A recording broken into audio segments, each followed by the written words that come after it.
लोकसभा चुनाव के पहले चरण के लिए शुक्रवार यानी आज मतदान होना शुरू हो गया है। 21 राज्यों और केंद्र शासित प्रदेशों की 102 लोकसभा सीटों पर वोट डाले जाएंगे। वोटिंग को लेकर चुनाव आयोग की ओर से लगभग सभी तैयारियां पूरी की जा चुकी है। तो चलिए जानते हैं कि पहले चरण के मतदान में कहां-कहां पर चुनाव होने वाले हैं और कितनी सीटों पर चुनाव होने वाले हैं। पहले चरण के जिन राज्यों और केंद्र शासित प्रदेशों की 102 सीटों पर मतदान होने वाले हैं उनमें तमिलनाडु जिसमें 39 सीटें, यूपी 8 सीटों के लिए, बिहार में 4 सीटों के लिए, मध्य प्रदेश में 6 सीटों के लिए, राजस्थान में 12, असम में 5, अरुणाचल प्रदेश में 2, छत्तीसगढ़ में 1, महाराष्ट्र में 5 शामिल है, जबकि मणिपुर में 2 सीटें, मेघालय में 2 सीटें, मिजोरम में 1 सीट, नागालैंड में 1 सीट, सिक्किम में 1 सीट, त्रिपुरा में 1 सीट,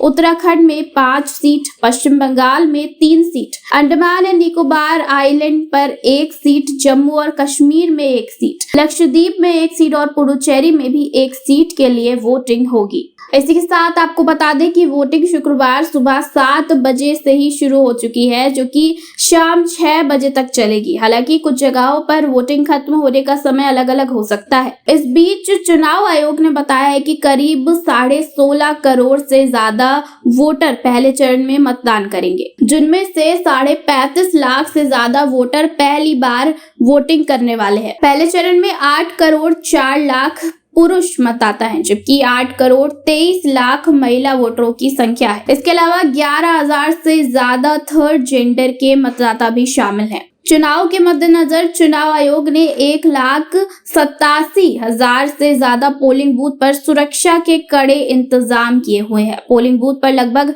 18 लाख सुरक्षा कर्मियों की तैनाती की गई है। मतदान और सुरक्षा कर्मियों को लाने और ले जाने के लिए 41 हेलीकॉप्टर, 84 विशेष ट्रेनें यानी स्पेशल ट्रेनें और लगभग 1 लाख वाहन भी तैनात किए गए हैं। इसी के साथ आपको बता दें कि आम चुनाव इस बार 7 चरणों में हो रहा है। चुनाव आयोग के मुताबिक पहले चरण के लिए 19 अप्रैल को चुनाव शुरू हो चुका है, दूसरे चरण में 26 अप्रैल, तीसरे चरण में 7 मई, चौथे चरण में 13 मई, पांचवें चरण में 20 मई, छठे चरण में 25 मई और आखिरी और 7वें चरण में 1 जून को वोट डाले जाएंगे। इसी के साथ इन चुनाव के नतीजे भी 4 जून 2024 तक आ जाएंगे।